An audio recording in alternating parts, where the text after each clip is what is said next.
Olá pessoal, por favor deixe o seu like e inscreva-se no meu canal do YouTube. Para quando o próximo vídeo estiver disponível, você receba a notificação. Obrigado. Este vídeo ainda é uma continuação do anterior, onde estou falando sobre o Salmo 46 e o significado da palavra Selá. Lembrando de novo que o Salmo 46 é um cântico e que a palavra Selá aparece 3 vezes, indicando interlúdio, pausa ou um momento instrumental crescente, seguido de silêncio. E também onde os cantores retomavam o fôlego e consideravam, pensavam no que acabaram de cantar.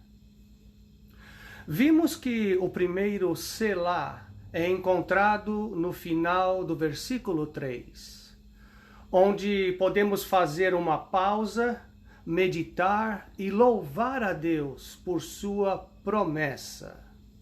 A promessa, a afirmação de que Deus é nosso refúgio e fortaleza, socorro bem presente na angústia. Quando o mundo inteiro está de cabeça para baixo, podemos correr para Ele em busca de refúgio seguro. O segundo Selá nos leva a meditarmos na presença de Deus em meio a catástrofes, adversidades, mudanças drásticas. Vamos ver o que diz os versículos de 4 a 7 do Salmo 46. Há um rio cujas correntes alegram a cidade de Deus, o santuário das moradas do Altíssimo. Deus está no meio dela, não será abalada. Deus a ajudará, já ao romper da manhã. Os gentios se embraveceram, os reinos se moveram, ele levantou a sua voz e a terra se derreteu. O Senhor dos exércitos está conosco, o Deus de Jacó é o nosso refúgio. Selá. O versículo 4 mostra uma imagem que muitos de nós lemos e passamos batido. Há um rio cujas correntes alegram a cidade de Deus. Em primeiro lugar, sabemos que o salmista tinha em mente Jerusalém quando fez referência à cidade de Deus. Agora, embora Jerusalém fosse uma cidade muito bonita, não havia um rio que passasse por ela. Jerusalém não tinha um rio físico. Então, é óbvio que o salmista estava usando uma figura de linguagem para descrever algo muito melhor. Ele estava falando da própria presença de Deus. Era a presença de Deus que alegrava a cidade de Jerusalém, o santuário das moradas do Altíssimo. O título Altíssimo, no original hebraico, é Elion, e se refere a Deus como o mais alto de todos. Ele é alto, soberano e supremo, mas a sua presença está conosco. A presença de Deus flui como um rio para trazer alegria àqueles que se refugiam nele. Lá no primeiro Selá, temos a imagem do mar que se enfurece e espuma por sua braveza. Mas aqui, quando inicia o segundo Selá, a presença de Deus é descrita como as correntes de um rio que flui, trazendo paz e alegria aos nossos corações. Há um rio cujas correntes alegram a cidade de Deus, o santuário das moradas do Altíssimo. Veja só o que diz o Salmo 36:8. Eles se banqueteiam na fartura da tua casa. Tu lhes dás de beber dos teus rios de delícia. A imagem do rio nas Escrituras é muitas vezes usada para representar alegria, abundância e paz, mesmo quando tudo está desmoronando ao nosso redor. Há um rio cujas correntes alegram a cidade de Deus.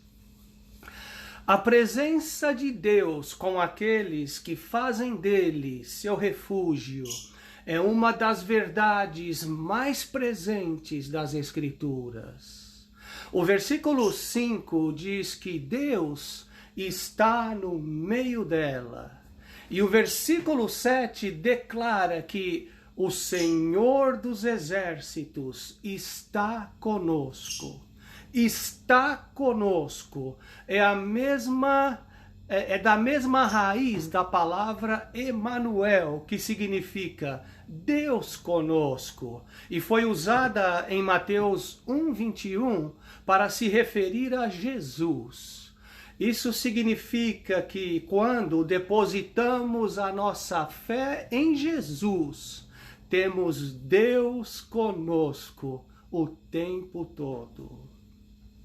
A última parte do versículo 5 diz: Deus a ajudará ao romper da manhã.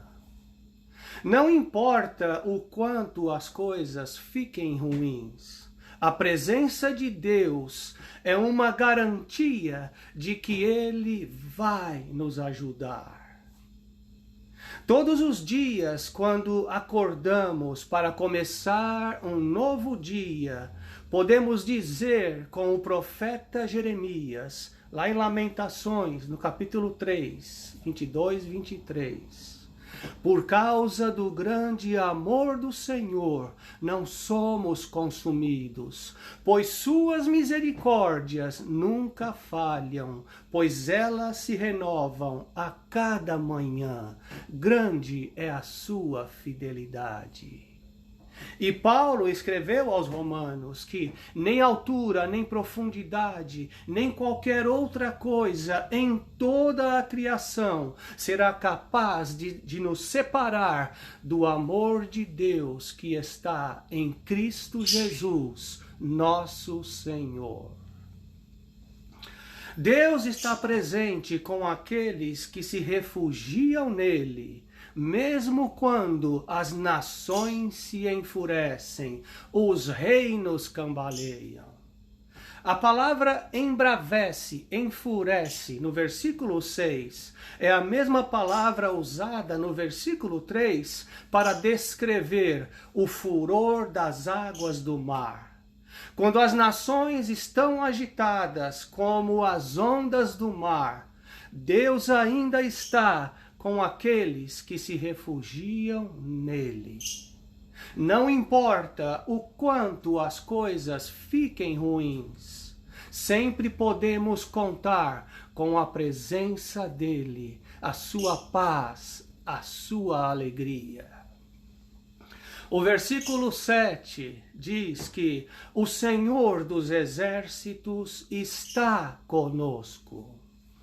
Aqui somos apresentados a um outro nome que se refere a Deus, Jeová Sabaoth, e significa Senhor dos Exércitos Angelicais. O Senhor Todo-Poderoso, Jeová Sabaoth, tem todos os exércitos do céu prontos para realizar a sua obra. O Salmo 24:10 faz a pergunta: quem é ele, este Rei da Glória? O Senhor dos Exércitos, Jeová Sabaoth, Ele é o Rei da Glória.